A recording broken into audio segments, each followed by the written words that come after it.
Vamos fazer mais uma breve oração? Feche seus olhos. Querido e amado Deus, muito obrigado, Pai, pelo privilégio que o Senhor nos concede mais uma noite estarmos reunidos para estudar Sua Palavra. Fale conosco, Senhor. Nos incomode com o poder do Espírito, Pai. Que os Teus santos anjos acampem ao redor desta igreja.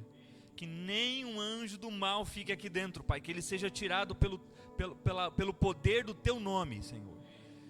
Pai, nós queremos pedir também curas. Essa semana é uma semana onde a gente está estudando sobre cegueira, Pai. Muitas vezes olhamos para Jesus e não o reconhecemos. Queremos curar a nossa vida emocional. Em especial hoje nós queremos curar a nossa vida espiritual. Fale conosco em nome de Cristo amado. Amém. Abra sua Bíblia no livro de Mateus. Esse é um livro conhecido, mas mais conhecido que o livro de Mateus é o capítulo que a gente vai estudar hoje, tá bom? Mateus, no capítulo 25, bem conhecido. Eu vou dizer para você que se eu escolhesse alguém que já é da igreja há mais tempo e dissesse assim, amigo, assim, sem você pensar muito, se eu fosse escolher hoje uma pessoa que já é da igreja há alguns anos e dissesse assim, amigão, vem pregar um sermão para mim no capítulo 25, eu tenho certeza que você pregaria tranquilamente, tá? Talvez você não tenha habilidade de pregar, mas com certeza você tiraria alguma lição do capítulo 25, porque o capítulo 25 é um dos capítulos mais significativos do livro de Mateus. Mas hoje eu quero mostrar para você uma perspectiva diferente desse capítulo, tá bom?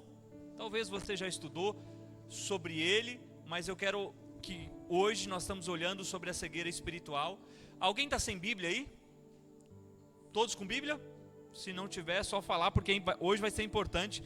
Se você não tiver caneta, procura aí com alguém, que hoje vai ser importante até você anotar, tá bom? Capítulo 25 de Mateus. Presta atenção no contexto. É terça-feira. Jesus sai do templo. Você sabe que o capítulo 21, 22, 23, 24 e o início do 25 acontece tudo na terça-feira para quarta-feira da última semana de Jesus. Jesus sai do templo na terça-feira e ele agora no final da tarde, ele desce o templo e ele desce, tem um vale e ele começa a subir agora a montanha que está de frente ao templo, que a gente chama Monte das Oliveiras, e ele para no Monte das Oliveiras, e ele declara agora, pelo menos, o capítulo 25 inteiro, que a gente chama, tem algumas parábolas, né? Mas em especial a gente começa com a parábola do capítulo 25, a partir do verso 1, que é a parábola das 10 virgens. Mas você tem que saber que o que mais importa, antes de Jesus falar o capítulo 25, a parábola das 10 virgens, é que existe dois livros proféticos, tá?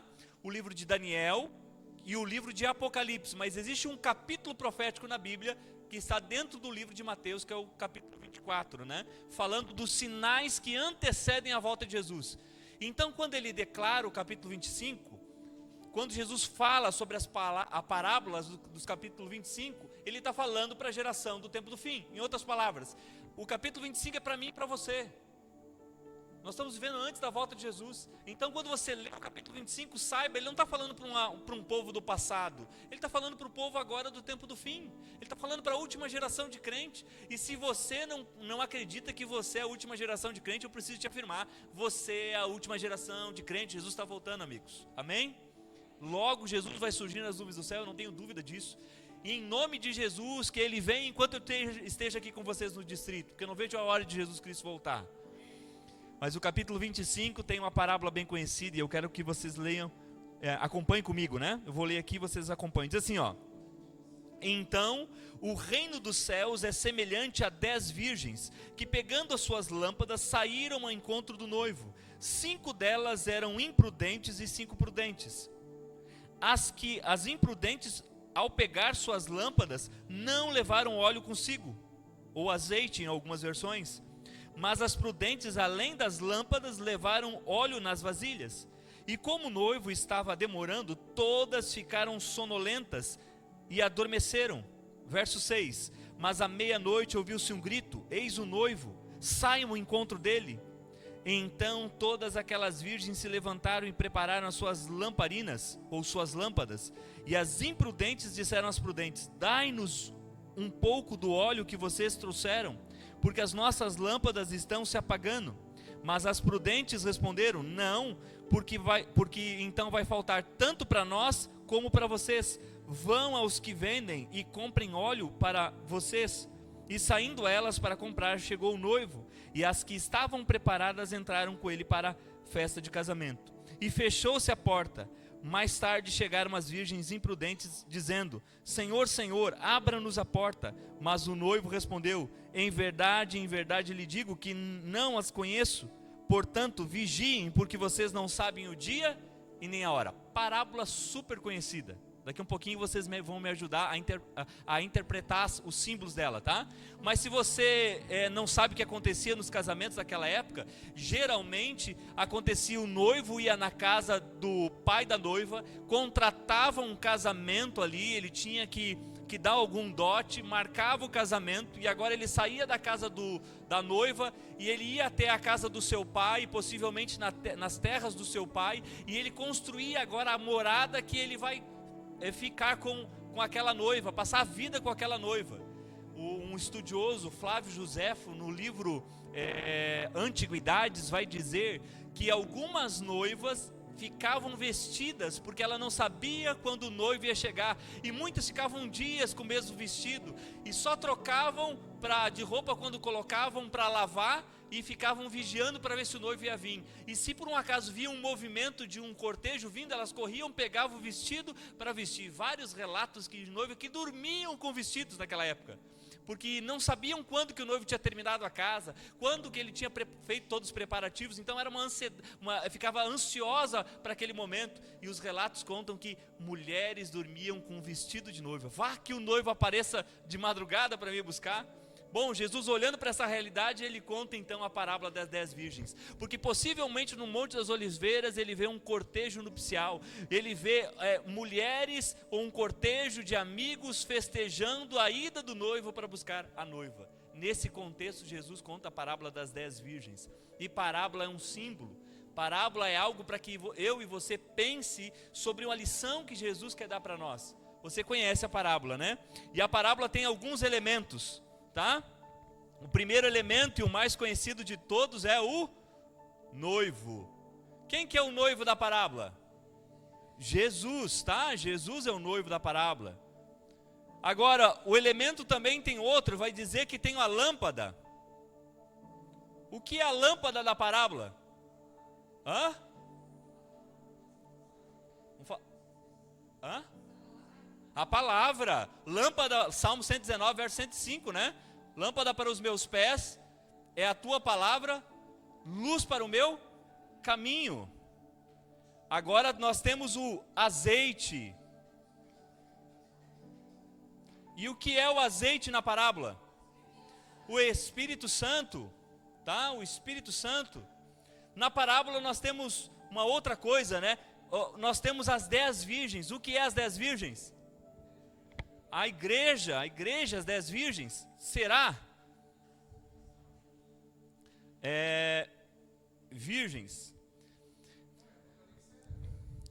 As 10 virgens, será que é a igreja? O que é não tem noiva aí, né? Não tem a noiva do noivo, mas o que é a noiva? Quem é a noiva? Quem é a noiva? Para aí, as 10 virgens são a noiva, são a igreja, ou a noiva é a igreja? Bom, então vamos lá em Apocalipse capítulo 22, vamos lá? Olha aí, ó, pode ser. Capítulo 21, não 22, tá? Capítulo 21.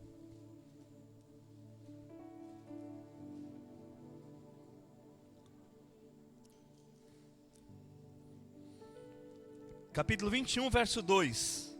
Acharam? Diz assim: também a cidade santa, a nova Jerusalém que descia do céu, da parte de Deus, preparada como o quê? Como a noiva enfeitada para seu noivo. Agora, olha o verso 9 do capítulo 21, verso 9. Então veio um dos 7 anjos que tinha 7 taças cheias dos últimos flagelos e falou comigo dizendo: vem, vou mostrar-lhe a noiva, a esposa do Cordeiro. E verso 10, e ele levou-me em espírito para uma grande e elevada montanha e me mostrou o quê? A cidade santa, a noiva é a nova Jerusalém. Ou Jerusalém, tá? A noiva é a nova Jerusalém. O que é as 10 virgens? Bom, o Jailson aqui deu um toque aqui, né? As 10 virgens, a virgindade representa pureza, tá? Virgindade representa pureza. Então, as 10 virgens são o povo que professam a fé pura do tempo do fim. Vou repetir. Quem é as 10 virgens? Aqueles que professam a fé pura do tempo do fim. E quem professa a fé pura do tempo do fim? Olha, vou dizer para você, tem um grupo que professa que é a fé pura, que tem a fé pura do tempo do fim, não tem? Tem. E olha que interessante, essas 10 virgens têm a lâmpada na mão, que é a palavra, e a Bíblia vai dizer que essa lâmpada ela está pegando fogo, né? Ela tem também o azeite do Espírito Santo. Quem é as 10 virgens? Aqueles que acreditam que Jesus Cristo vai voltar nas nuvens do céu, aqueles que estudam a palavra de Deus, que são fiéis à palavra de Deus, porque eles carregam a palavra na mão. Só que qual que é o problema? Das 10, 5 está preparado e 5 não está preparado. Mas a Bíblia vai dizer que elas dormem. Quantas dormem? Todas dormem. Olha o que o verso, volta lá em Mateus 25. Olha Mateus 25.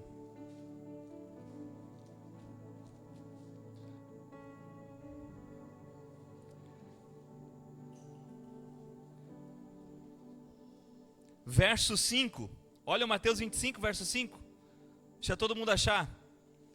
E como o noivo estava demorando, acharam aí? O que diz aí agora? Todas ficaram sonolentas e adormeceram. Agora, deixa eu encaixar aqui essa história para você aqui. As 10 virgens são símbolo de um povo que espera a volta de Jesus, certo? Que vive com a palavra na mão e tem o poder do Espírito Santo, e tem o Espírito, porque a chama da palavra está acesa. Só que a Bíblia vai dizer que esse povo está como? Adormecido, dormindo, e não é verdade? O que vocês acham? Será que nós não estamos dormindo? Você acredita na palavra de Deus, sim ou não? Você busca Deus em oração, sim ou não? Você acredita que o Espírito Santo possa estar em você, sim ou não? Mas será que a gente não está dormindo? Porque a parábola está apontando a última geração de crente. E vai dizer que a última geração de crente, antes de ouvir o grito, eis o noivo, antes dele aparecer nas nuvens do céu, ela está como? Dormindo. Uau, fantástico isso. Só que agora há um grito, elas acordam. E quantas acordam?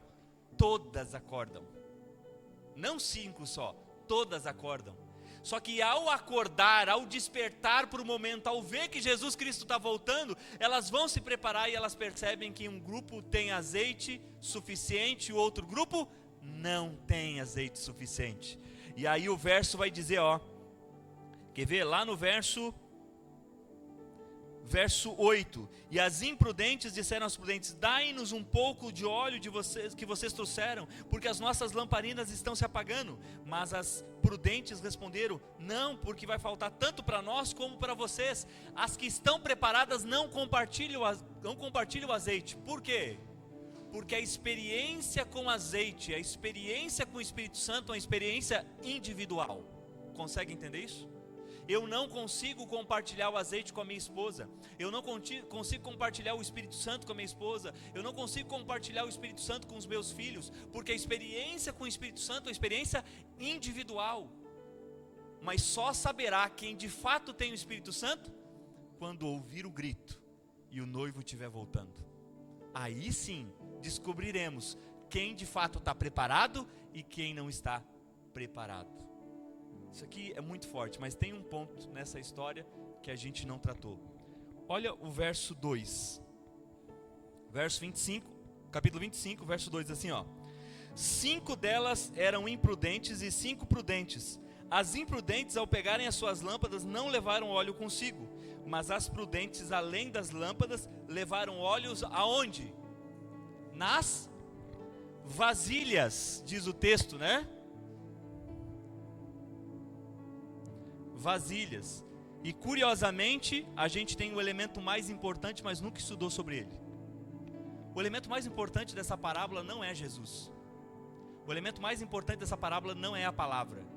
O elemento mais importante dessa parábola não é a noiva ou as 10 virgens. O elemento mais importante dessa parábola é as vasilhas. Por quê, pastor? Porque a diferença de quem está preparado e quem não está é quem levou a vasilha cheia de azeite. E aí vem a grande pergunta: o que é a vasilha? Porque se o foco da parábola não é esses elementos que são importantes, mas não são os mais importantes, o que é as vasilhas? Porque elas vão determinar o que está preparado e quem não está preparado. Para isso você precisa ir no livro de 2 Reis. Vai lá em Reis. 2 Reis, capítulo 4. Lembra que no primeiro estudo que a gente fez, eu disse para vocês que é importante você prestar atenção na repetição? Então vai em 2 Reis, capítulo 4 aí. 2 Reis, capítulo 4. Só vou dar uma informação que pode ser que surgiu uma pulga atrás da orelha de vocês, tá? Informação é o seguinte: em alguns momentos a igreja é a noiva. Mas para você estudar, você tem que saber em qual contexto você está lendo isso, tá? Nessa parábola, a noiva é a Nova Jerusalém, tá? Por isso que a gente usa Apocalipse para explicar ela. Agora, capítulo 4 de 2 Reis, diz o seguinte, e o que eu quero que vocês prestem atenção é vasilha, tá bom? E aí toda vez que eu encontrar vasilha, eu vou fazer uma ênfase aqui. Capítulo 4, verso 1. Certa mulher, viúva dos discípulos dos profetas, chamou Eliseu dizendo: meu marido, seu servo, está morto, e o Senhor sabe que esse homem está morto, e o Senhor sabe que seu servo temia a Deus. Mas veio o credor para levar os meus 2 filhos como escravo. Eliseu perguntou à mulher: o que posso fazer por você? Diga-me o que você tem em casa. Presta atenção agora. E ela respondeu: sua serva não tem nada em casa a não ser um jarro de quê? De azeite, de óleo. Não tem nada em casa a não ser um jarro de azeite. Verso 3. E Eliseu disse: vá e peça emprestado o que, irmãos? Vasilhas a todos os seus vizinhos. E o que diz mais? Vasilhas vazias. E aí o que diz mais? Muitas vasilhas. Ó a ênfase. Qual que é o foco nessa história? As vasilhas. Continua. Verso 4. Depois entra em casa, fecha a porta atrás de ti e de seus filhos e derrame o azeite em todas aquelas o quê? Vasilhas. Põe à parte as que forem ficando cheias. A mulher foi embora dali e fechou a porta atrás de si e dos seus filhos, e esses passavam o quê? Vasilhas, e elas enchia. Quando todas estavam cheias, ela disse a um dos filhos: traga mais uma vasilha. Mas ele respondeu: não há mais vasilha nenhuma.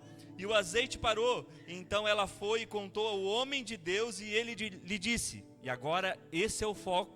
Se você nunca fez um estudo de exegese ou algum ponto que é um estudo mais profundo, saiba que quando existe um elemento sobrenatural no texto, é que ele quer fazer conexão com outras histórias. E qual que é o elemento sobrenatural? Olha a continuação. Vá e venda o azeite, pague as suas dívidas, e você e seus filhos vivam com o que? Tem como ela viver com o que sobra o resto da vida dela? E os filhos? Tem ou não? Não tem. É algo sobrenatural. Consegue entender? Agora, só para você entender o que eu disse até agora. Deus trabalha com repetição. É mais ou menos assim, quando ele repete: ei amigo, você está vendo aqui? Presta atenção, viu aqui de novo? Ei, presta atenção, olha aí de novo. Quando ele está repetindo a mesma palavra, ele está dando gritos para que você entenda que ele está destacando algo. E a Bíblia, e esse texto vai falar em várias partes a palavra vasilha. Vasilha. Vasilha, e a história conta de uma mulher que tinha 2 filhos, talvez um de 11, outro de 13 anos de idade, e que o esposo estava endividado, ela corre para o profeta, e o profeta diz: o que você tem em casa? Eu só tenho uma botija de azeite. E ela diz: olha, vai para os vizinhos e pega vasilhas, não poucas, muitas vasilhas, e traga as vasilhas, e agora vai para o seu quarto e derrame aquela botija de azeite. E eu imagino que na história ela pegou aquela vasilha e olhou para ela, e olhou para a botija de azeite, que era menor que a primeira vasilha, e ela olhou assim: será que vai acontecer alguma coisa? E ela começa a derramar. E ela percebe que o azeite não para, e a primeira vasilha, que é maior que a botija, enche.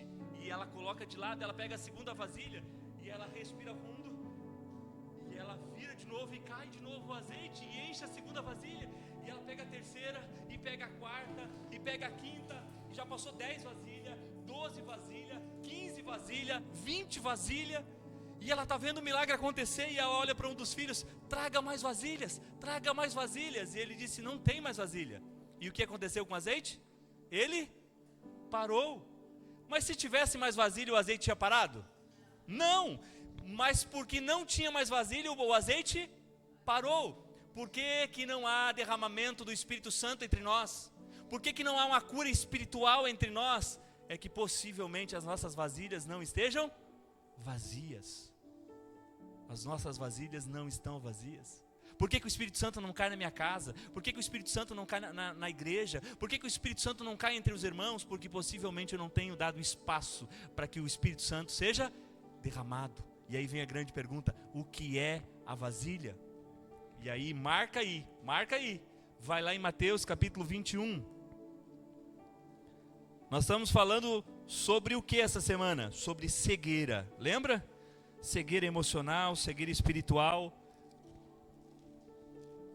Mateus capítulo 21. Desculpa, 23, tá? Não 21. Mateus capítulo 23.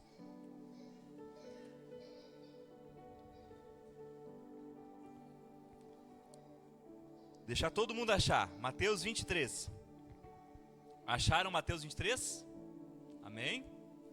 Vou esperar, vou por você. A hora que você achar. Achou? Então tá bom então. O início do verso 16. Olha o início do verso 16. Ai de vocês, o que diz? Guias cegos. Olha o verso 17, o início do verso 17. Seus tolos e cegos. Olha o verso 19. O que diz aí? Cegos. Olha o verso 24. Guias cegos. Pergunta para você, do que o texto está falando? De fariseu, mas qual que é o problema aqui? Cegueira. Cegueira ou não é cegueira? Cegueira, a Bíblia está falando cego. Você não pode pensar outra coisa, ele está falando de cegueira. E ele diz, guias cegos. Mas qual que é o problema deles, pastor? E aí você continua olhando o verso 25, diz assim: ai de vocês, escribas e fariseus hipócritas, porque vocês limpam o exterior do copo e do prato, mas por dentro estão cheios de roubo e glutonaria. Como é que está na tua versão aí? Rapina e o quê? Intemperança. Vamos pegar essa palavrinha que é mais fácil, né, da gente entender. Intemperança, tá? Guarda essa informação, intemperança. Verso 27. Ai de vocês, escribas e fariseus hipócritas, porque vocês são semelhantes a sepulcros pintados de branco, que por fora se mostram belos, mas por dentro estão cheios de ossos mortos e de toda podridão. Assim também vocês, por fora parecem justos aos olhos dos outros, mas por dentro estão cheios do quê? Do quê? Glutonaria, o que mais? Não. Iniquidade e o que mais? Hipocrisia e iniquidade. É o que está no verso 20, final do verso 28, tá? Hipocrisia e iniquidade. Presta bem atenção, qual que era o problema dos fariseus? Eles estavam cegos. E qual que é a cegueira deles? Eles estavam belos por fora, mas vazios por dentro. Vazios por dentro. Ou quer dizer, eles estavam bonitos por fora, mas cheia de podridão por dentro. E pelo menos o texto fala 3 coisinhas: intemperança, iniquidade e hipocrisia. 3 palavrinhas que o texto fala. O problema dos fariseus é que eles eram cegos e estavam carregados da sua vasilha de intemperança, iniquidade e hipocrisia. O que é intemperança? Intemperança é tudo aquilo que você não tem controle, seja alimentação ou seja qualquer outra coisa, principalmente nos dias de hoje, pornografia, seja você ir por um extremo de buscar a perfeição, sei lá, você exagerar em algo, isso é intemperança. O que é hipocrisia? Você dizer que é algo e ser outra completamente diferente, você dizer que é cristão, mas de fato por dentro você não é. E o que é iniquidade? Iniquidade é uma transgressão direta à lei de Deus. 3 problemas dos fariseus: eles estavam cheios, por isso que eles não estavam cheios do Espírito Santo, porque eles estavam cheios de podridão dentro deles. O que é vasilha? Eu sou vasilha, porque é eu que carrego o Espírito Santo. Vós sois templo do Espírito Santo. As vasilhas na parábola somos nós somos vasilhas. Vasilhas que deveriam estar vazias, mas muitas vezes não estamos. Muitas vezes carregamos coisas que deveríamos ter abandonado para que o Espírito Santo entrasse em nós. Primeira regra então para você: todo copo cheio não se enche. Copo cheio não se enche. Para que eu enche um copo, eu preciso fazer o quê?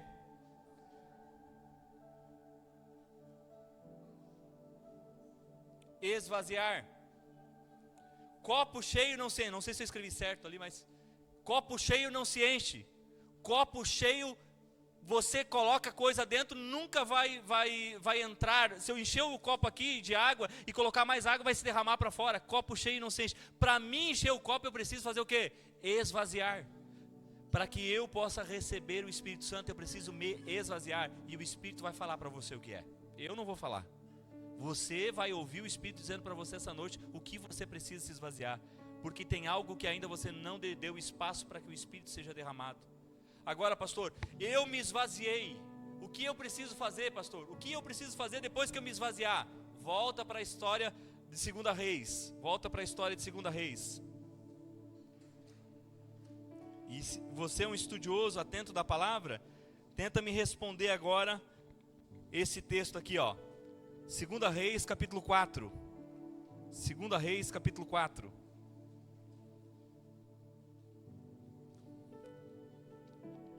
Vocês estavam marcados aí, lembra que vocês marcaram? Agora, lê comigo o verso 4 e diz aonde que se repete esse texto na Bíblia. Verso 4. Depois entra em sua casa e fecha a porta atrás de si e de seus filhos. Aonde que na Bíblia repete um texto igual a esse? Em Mateus. Vamos lá em Mateus? Mateus capítulo 6, verso 6. Mateus capítulo 6, verso 6. Aonde que repete um texto igual àquele ali que a gente leu? Mateus 6, verso 6.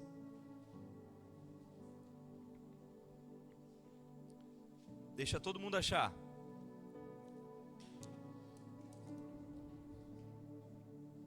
Mateus 6, verso 6, diz assim, ó: mas a orar, entra no seu quarto e fecha o quê? A porta. É o mesmo texto. Aí você pode perguntar, mas pastor, como é que a gente sabe que é o mesmo texto? Porque existe o Antigo Testamento escrito numa Bíblia chamada Septuaginta. Septuaginta é a Bíblia em grego. O Novo Testamento foi escrito em grego.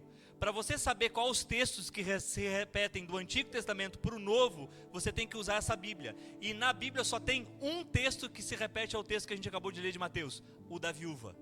Entra no teu quarto e fecha a porta. Só que na história da viúva era para ela orar para pedir, que era para ela derramar o azeite na vasilha. Na história de Jesus Cristo é para a gente orar e pedir o Pai em oração em secreto. Só que não é oração em comunidade, é oração em secreto. E oração secreto, amigo, é de porta fechada. Mas quem disse? É só você continuar lendo o texto. Ele diz assim, ó, o verso 6, ó: mas ao orar, entra no seu quarto, fecha a porta e ora a seu pai que está em secreto, e seu pai que vem em secreto te dará a recompensa.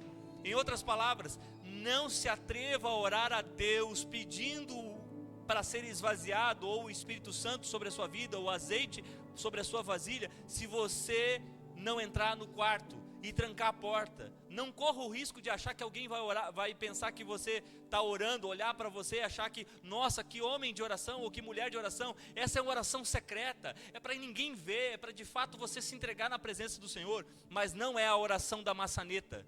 Você sabe qual que é a oração da maçaneta? A oração da maçaneta é você estar orando: Senhor, por favor, me esvazia de quem eu sou, Senhor Deus, um falso, eu tenho fingido o evangelho, Pai, me cura dessa enfermidade, mas Pai, derrama o Espírito Santo sobre mim, derrama, Pai, e quando você termina a oração, você levanta para fazer as coisas. Não faça isso, isso é a oração da maçaneta.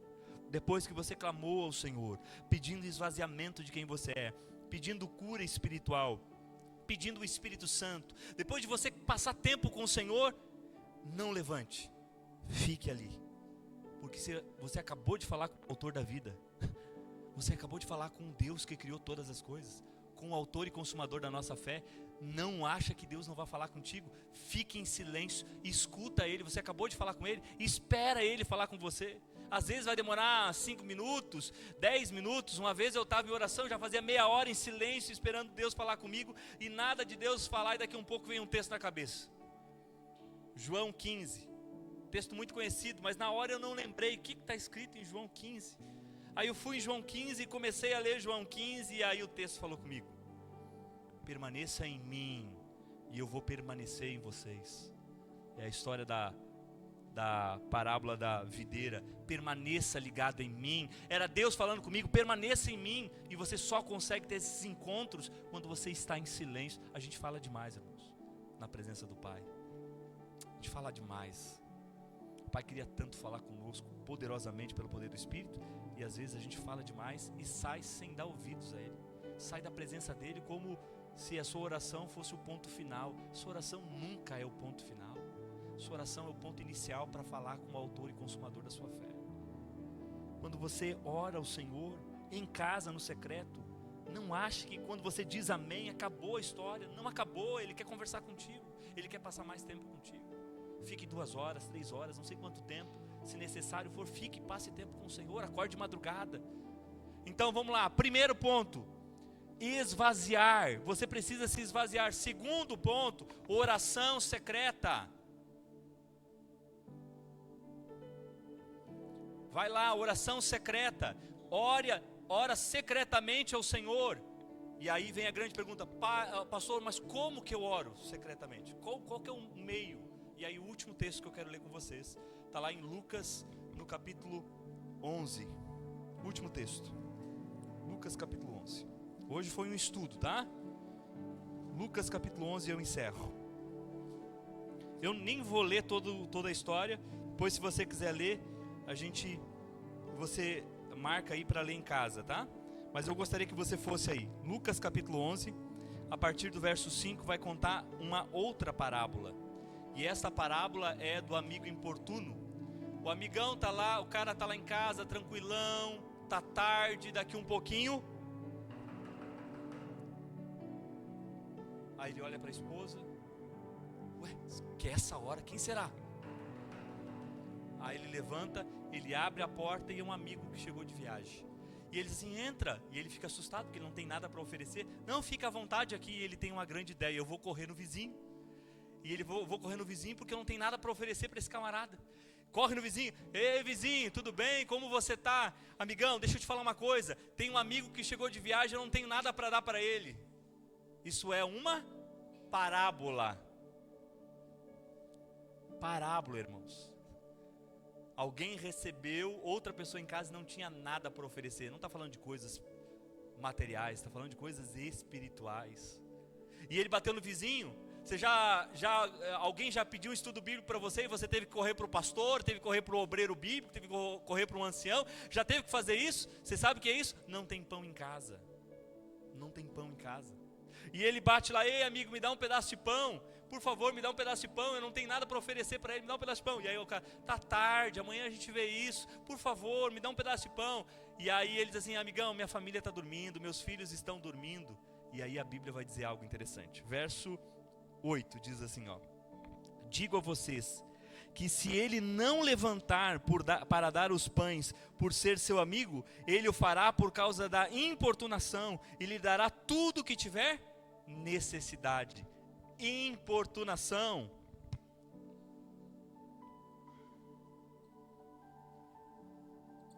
Importunação. Importunar, e aí você vai dizer, mas por que você está falando isso, pastor, sobre a parábola das 10 virgens? É porque, se você continuar lendo, olha para o próximo verso aí, olha o verso 9. A continuação dessa parábola. Por isso vos digo, acabou de contar a parábola. Por isso vos digo, presta atenção, vocês viram a parábola que eu contei, do amigo importuno? Por isso vos digo, por isso eu vos digo, peçam e lhes será dado, busquem e acharão, batem e a porta vai ser aberta para vocês, pois todo o que pede recebe, o que busca encontra. Quem de vocês, sendo pai, daria uma cobra ao filho que lhe pedisse um peixe? Ou daria um escorpião ao filho que lhe pedisse um ovo? Ora, vocês que são maus, sabem dar boas coisas aos seus filhos, quanto mais o Pai Celeste vai dar o que, irmãos? O Espírito Santo a todos que lhe pedirem. Cura emocional. Olha para mim aqui, cura emocional. Ontem, 4 coisas. Primeiro, entenda que Deus está presente quando você está no deserto da vida. Agora você precisa reagir a esse deserto. Você precisa ajudar outra pessoa no deserto. Você precisa permanecer um pouco mais com ela. E aí você vai ser liberto da cegueira emocional. Como que liberta da cegueira espiritual? Primeiro se esvazia, depois vai para o secreto, depois importuna no secreto. Mas eu não estou falando de qualquer oração, eu estou falando de oração pelo Espírito Santo. 4 coisas: esvaziar de quem somos, buscar o Senhor no secreto, importunar o Senhor no secreto, mas não importunar por bênçãos terrenas, não importunar por casa, por carro, importunar pelo Espírito Santo. 4 coisas. E você sabe o que vai acontecer? Os seus olhos espirituais vão romper. E você vai enxergar coisas que você nunca enxergou. Você vai ter encontros poderosos com anjos de Deus. Um dia eu estava ajudando 40 quilômetros, eu e a esposa ia para tentar abrir uma igreja, 40 quilômetros, toda quarta-feira a gente ia. A gente ficou 4 anos, hoje tem uma igreja linda lá no norte do Paraná, mas 4 anos, só eu e ela, ia 4, 5 pessoas para fazer estudo bíblico, e eu dizia para ela, vamos, Deus está pedindo para a gente ir, a gente vai, e a gente preparava lanche, coisa e tal. Aí um dia, a gente ficou sabendo de uma pessoa que estava passando necessidade, e aí a esposa, vamos passar na igreja, amor, para a gente pegar uma cesta básica. Eu disse, vamos. Aí passamos na igreja. Quando eu cheguei na igreja, fui abrir o portão, aí eu vi que chegou um rapaz, e tinha umas coisinhas para vender. Ele disse assim, vocês me ajudam? Comprando, não sei o que era, certo? Me ajudam aqui comprando algo. Aí minha esposa, e a gente tem um pacto, eu e a esposa, quando a gente for ajudar, a gente nunca pega o que a pessoa oferece de venda, eu nunca pego. Quando eu pego, eu dou a outra oferta que ela está pedindo, o mesmo valor. Aí minha esposa pegou R$20 e deu para ele assim, e ele agradeceu, e aí ele olhou para mim e perguntou, você é pastor? E eu disse para ele, não, amigão, estou fazendo teologia, mas eu não sou pastor. E aí ele sorriu para mim, com uma cara bem tranquila assim. E aí eu me virei para ele, aí abri o portão assim, aí quando eu voltei para a esposa, onde ele está? Não sei, saiu aqui por trás, a esposa disse, e a gente foi. Naquela madrugada eu acordei, eram umas 3 e poucos da manhã, para orar, para buscar o Senhor. E eu estudando a Bíblia, e daqui um pouquinho, meu amigo, naquele silêncio, a voz veio e disse assim, eu te visitei ontem. Me arrepiei na hora. Olhei para o lado assim, e eu pensei, me visitou? Sim, te visitei. E veio a cena do menino no portão. Levantei da oração e fui no quarto e disse bati e abri a porta e olhei para a esposa, amor, e ela disse, um anjo nos visitou ontem, né? Deus falou com ela no sonho, ao mesmo tempo comigo lá, um anjo. Os seus olhos espirituais começam a se abrir. Decidiu fazer o quê? Se esvaziar, buscar Deus no secreto, insistir, importunar Deus em oração, buscando o Espírito Santo. Se o que aconteceu com Paulo foi real e profundo, o que aconteceu há 15 anos atrás comigo foi real e foi profundo, ao ponto de eu não conseguir mais voltar para minha casa, irmãos. Eu não consigo voltar para casa, eu não consigo estar próximo da minha família. Eu clamo a Deus, Pai, me leva para casa, me leva mais próximo da minha família, e Deus não permite, porque Ele diz assim, ainda não chegou o tempo. E Ele vai me mandando para lugares e lugares e lugares para pregar o Evangelho, porque eu creio absurdamente. Eu creio verdadeiramente no poder do Espírito. Você quer enxergar? Você quer de fato dizer assim: Senhor, me cura espiritualmente? Hoje eu tenho um apelo para você. Nós vamos ter um louvor aqui na frente e eu quero que, se você quer, não é para todo mundo, se você quer cura espiritual, eu quero que você publicamente, para o universo visível e invisível, para os anjos caídos, para dizer que de qual lado você está do grande conflito. Você precisa dizer: eu quero ser curado espiritualmente, eu preciso me esvaziar, Pai, eu preciso me curar. Se você quer, hoje chegou o dia, hoje chegou a hora de você dizer isso para Deus. E amanhã eu tenho um segundo elemento que vai te ajudar a voltar então para a direção correta. Vamos louvar?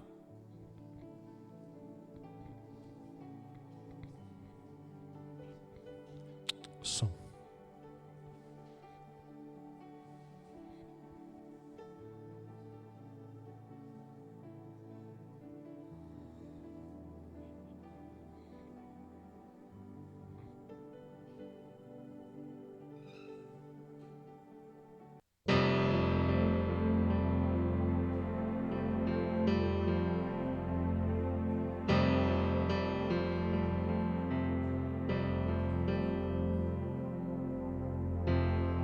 O Verbo se fez carne, e entre nós Ele habitou, e vimos sua glória, como a glória do Senhor. E Ele, como homem, sentiu tudo o que sinto, trocou minha tristeza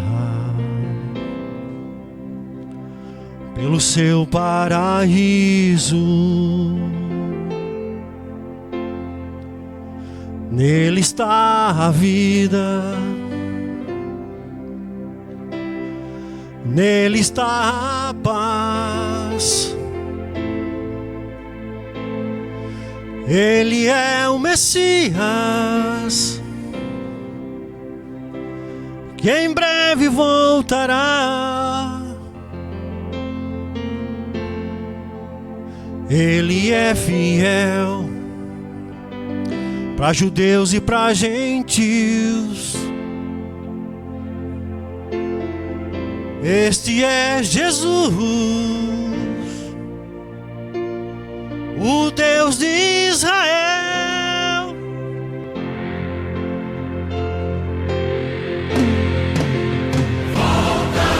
Volta, Jesus. O véu já está rasgado.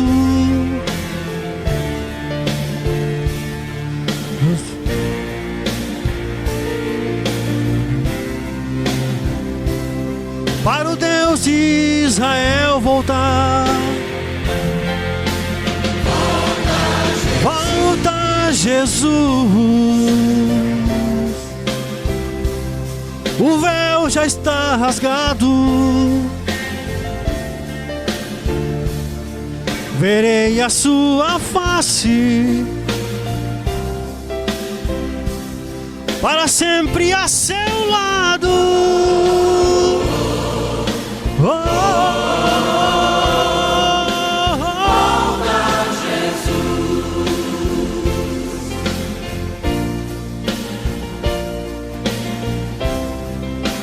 Volta, Jesus.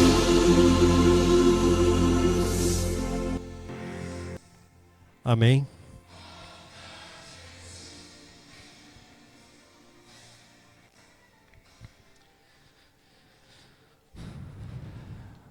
Querido e amado Deus, quero pedir humildemente, Pai, para que o poder do Espírito Santo nos cure de toda enfermidade espiritual, Pai. Nos ajude a vencer aquilo que a gente não tem conseguido. Muitas vezes esmurramos o nosso corpo e clamamos pela vitória, e muitas vezes nós caímos no mesmo erro, Senhor. Mas hoje nós queremos pedir força para vencer todo e qualquer pecado. Pai, nós queremos pedir humildemente para que o Espírito Santo nos visite e tire o véu da incredulidade. Nos ajude a vencer quem somos, para que a gente de fato possa viver à altura daquilo que o Senhor tem nos chamado. Quero pedir pelas visitas que estão aqui hoje, Senhor. O Senhor conhece cada um. Quero pedir pelos irmãos que aqui estão também. Quero pedir pela nossa família, pelos nossos filhos. Quero pedir pelas nossas esposas. Quero pedir pelos esposos. Quero pedir pela família da fé. Quero pedir por esse bairro, Senhor. Quero pedir pelos teus filhos que a gente ainda nem conhece. Por favor, nos ajude a ter sensibilidade de encontrar eles na rua, Pai.